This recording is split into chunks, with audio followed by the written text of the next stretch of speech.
తెలంగాణలో ఏలుబడులకు వచ్చిన కాంగ్రెస్ సర్కారు నిరుద్యోగుల బతుకులతోనే ఆడుకుంటుందట. అగో జాబ్ క్యాలెండర్ ప్రకటించి 2 లక్షల దాకా కొలువులు కూడా వేస్తామని CM sir deputy CM sir చెప్పబట్టే అసలుది కొలువులు లేనుల జీవితాలతోని చెయ్యి సర్కారు ఆడుకునుడు ఏంది ఏం కథ అంటారా? ఈనుండ్రి మీరే. నాడు రాష్ట్ర యువతను అవసరానికి వాడుకున్నారు, ఈరోజు వాళ్ళ జీవితాలతోనే ఆడుకుంటున్నారు. ఆ రోజు అధికారం కోసం వాళ్ళ కాళ్ళు పట్టుకున్నారు. ఏ చేతులతోనైతే ఆ రోజు కాళ్ళు పట్టుకున్నారో ఈ రోజు అదే చేతులతోని నిరుద్యోగుల కాలర్ పట్టుకుంటా ఉన్నారు. ఈయనరా car party leader Rakesh Reddy sir ఏమంటుండో. అయ్యా రాకేష్ రెడ్డి గారు అంటే అన్నారంటారు కానీ నిరుద్యోగుల బతుకులతోనే ఆడుకున్నది ఎవరు? మీ బీఆర్ఎస్ పార్టీలు కాదా? మీ కార్ పార్టీ ఏలుబడిలో ఉన్నప్పుడు కొలువులు రాలుండలు కోటి కష్టాలు పెట్టింది మీరు కాదా?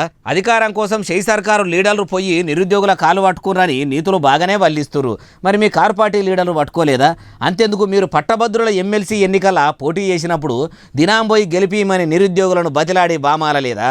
మీరు నిజంగానే నిరుద్యోగులను ఇబ్బంది పెట్టకుండా వాళ్ళకు అన్ని సౌలతులు చేస్తే ఇలా కాంగ్రెస్ పార్టీ అధికారంలోకి ఎందుకు వస్తుంది? తెలంగాణ రాష్ట్రాన్ని షెయి పార్టీ ఎందుకు పరిపాలిస్తుంది? పేపర్ లీకేజీల కాడ నుంచి పెద్ద పెద్ద పరిశాన్లు పెట్టి ఇప్పుడు మీరు ఇట్లా నీతులు వల్లిస్తుంటే దయ్యాలు వేదాలు వల్లించినట్లు ఉన్నది. అయినా మీ లీడర్లు ఎటు సందు ఉంటే అటే మాట్లాడతారు. ఎవరు ఏం సుధపూసలు కాదు, ఓడెక్కేదాకా ఓడ మల్లన్న ఓడ దిగినాక తీన్మారు మల్లన్న అన్నట్టు ఉంటారు సారు అంటున్నారు ఈ ముచ్చట తెలిసినోళ్ళు.